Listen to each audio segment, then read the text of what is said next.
안녕하세요. 대전에 살고 있는 기관과 83학번 울림패 1기 이의삼입니다. 저는 대전에서 자동차 부분 정비업에 종사하고 있습니다. 이렇게 박종태 평전 이어읽기 챌린지 50번째 기회를 저한테 주셔서 감사합니다. 그럼 이어읽기를 시작하겠습니다. 화물연대의 활동 방침 수립을 위한 연구 최종 보고서에서 몇 가지 평가를 가져왔다. 당진 공권력 투입 8월 총파업에 대한 신속한 대처에서 볼 수 있듯이 정부는 5월과 달리 화물연대 파업에 대해 대응력을 갖추었음. 정부는 5월 투쟁 이후 대응 매뉴얼을 개발하였고 초기 병력 투입과 대체 운송 수단 확보를 중심으로 대응 매뉴얼을 발전시켜 나감. 화물 노동자들은 5월 파업 승리로 현실적 변화에 대한 기대가 커졌음. 동시에 5월 이후 정부와 자본은 적극적으로 화물연대에 대한 탄압을 준비하기 시작함. 지역에서는 운송료 협상을 마무리하며 중앙교섭에 많은 기대를 보였지만 중앙교섭은 운송료 인상 수준, 화물연대 인정 등을 둘러싸고 교착. 정부 역시 몇 가지 변화를 보였지만 가시적 성과를 바라는 조합원들의 기대에 비해 그 속도가 매우 더뎠음. 질서 있는 교섭을 진행하기에는 화물연대는 아직까지 경험이 부족했음. 그리고 정부는 속도를 조절하고 싶어 했으며 자본은 가능한 교섭을 회피하고 싶어 했음. 화물연대가 전략적 방침을 가지고 교섭을 이끌어 가지 못하는 가운데 정부와 자본의 강경 드라이브가 8월 이후 본격적으로 진행.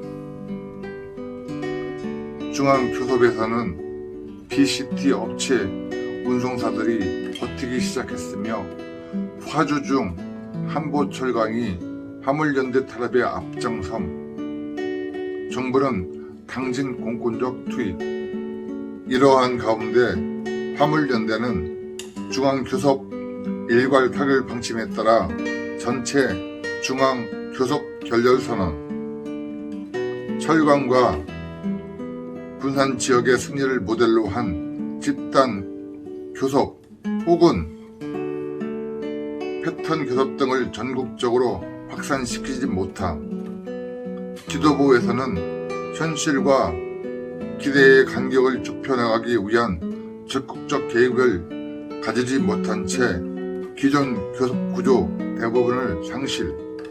한편 5월 파업과 달리 8월에는 총파업을 조직적으로 진행. 하지만 동시에 정부의 탄압에 대해 효과적으로 대응하지 못함.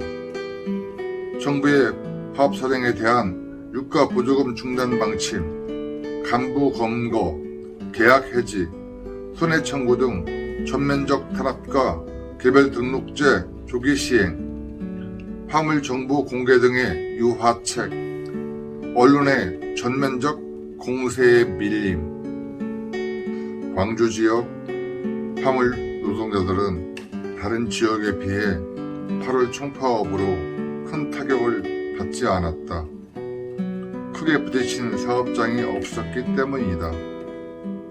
5월 총파업 투쟁 이후 광주 지역 노동자들은 지역 활동에 적극 나섰다. 8월 총파업 때는 화물차에 앰프를 싣고 광주 비아 IC 인근에서 선전전을 전개했다. 2003년을 거치며 광주 전남지부는 전남지부와 광주지부로 조직을 분리한다. 전남 동남쪽 지역은 전남지부로 광주를 비롯해 목포 등 서쪽은 광주 지부로 편입했다. 광주 지부 초대 지부장은 김성호이다. 김성호는 2006년 박종태와 삼성전자 고공농성을 전개해 구속된 일도 있다. 초창기 광주 지부 정착의 공이 컸다. 광주 지부는 마땅한 사무실이 없어서 논밭에 컨테이너를 놓았다. 농모 전봇대에서 전기줄을 끌어오고 전화 한 대를 놓았다. 광주 지부 사무실의 시작이다. 광주에서는 SK 조이소를 상대로 한 땡크로리 기사들의 투쟁이 있었다. 화물연대 출범 이후 광주 지역 최초의 투쟁이라고 입을 모은다. SK 조이소를 오가는 땡크로리 화물 노동자들이 비인격적인 대우에 맞서 파업을 벌였다. 광주 지역 노동자들이 직접 투쟁을 조직해 본 적이 없기에 일단 차를 세우고 천막치고 앰프를 빵빵하게 틀었다. 전북 지역에서 대체 차량이 들어오자 고래고래 소리를 지르며 쫓아냈다. 같은 땡크로리를 보는 노동자가 사람답게 살자고 하는데 이렇게 방해해서야 쓰겄소 하자 전북에서 온 화물 노동자들은 그냥 차 돌리기 쫓가 그러니 전북에 와서 시위 한번 해주시오 라고 부탁한다. 광주 조합원들은 전북의 조이소 앞에서 1인 시위를 전개했다. 집회를 어떻게 하는지, 선전물을 어떻게 만드는지 그야말로 아무것도 모른 채 싸웠는데 이겼다. 2004년 봄에는 광주 지부 소속이던 목포 오일뱅크에서 투쟁이 벌어지자 광주 지부는 사무실로 쓰던 컨테이너를 투쟁 현장으로 옮겨가 석 달 가까이 싸웠다. 목포 오일뱅크 투쟁은 승리로 끝났고 이후 부산 경남을 비롯해 전국의 오일뱅크 화물 노동자 투쟁으로 확산된다. 김성호 지부장은 물론 조합원들도 목포 오일뱅크 투쟁에 적극 결합했다. 소년수도 45일 넘게 목포에서 살다시피 했다. 광주 지역에서 화물 노동자들의 투쟁다운 투쟁은 조금 더 기다려야 했다. 2004년 철쭉 뽑힌 무렵 박종태에게 뜻밖의 제안이 광주로부터 날아든다. 다음 박종태 평전 2열기 챌린지 51번째 순서는 세종시에 살고 있는 무역학과 84학번 올림픽 1기 강미숙 후배님께 부탁드리겠습니다. 감사합니다.